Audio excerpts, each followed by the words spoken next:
என்னடா பண்ணுவ? ஏன்டா வெள்ள பண்ணி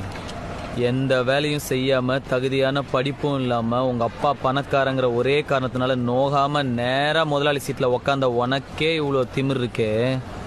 அப்பா அம்மா கஷ்டப்பட்டு ஸ்கூலுக்கு டொனேஷன் கட்டி எல்கேஜிலேருந்து 10வது வரைக்கும் ஃபெயில் ஆகாமல் படித்து 10வதுல ஈஸியான குரூப் எல்லாம் விட்டுட்டு இந்த குரூப் எடுத்தால் தான் இன்ஜினியர் ஆக முடியும்னு கஷ்டமான குரூப்பாக எடுத்து ஃபிசிக்ஸ்க்கு ஒரு டியூஷன், கெமிஸ்ட்ரிக்கு ஒரு டியூஷன், மேக்ஸுக்கு ஒரு டியூஷன் ரோடா அலைஞ்சு அதுக்கு ஃபீஸ் கட்ட பெற்றவங்கள வேற ரோடா அலைய விட்டு பப்ளிக் எக்ஸாமில் பாஸ் ஆகிறதுக்கு நைட்டெல்லாம் ஃப்ளாஸ்கில் டீ வச்சு படித்து காலையில் அலாரம் வச்சு எந்திரிச்சு படித்து அதில் வாங்குற மார்க்லாம் பத்தாம டிஎன்பிசி எக்ஸாமுக்கு வேற தனியாக ஒரு 2 மாதம் உட்காந்து படித்து அதில் வாங்குற கட் ஆஃப் மார்க் யூஸ்லெஸ்ஸாக போய் அம்மா நகைய அடமா வச்சு காலேஜ்ல சீட்டு வாங்கி ஃபர்ஸ்ட் இயர்ல இருந்து 4th இயர் வரைக்கும் வச்ச அரியர்லாம் 4th இயர்ல மொத்தமா கிளியர் பண்ணி இந்த சொசைட்டிக்குள்ள நுழைஞ்சா இந்த சொசைட்டி என்ன வேலை இல்லைன்னு செருப்பால அடிச்சு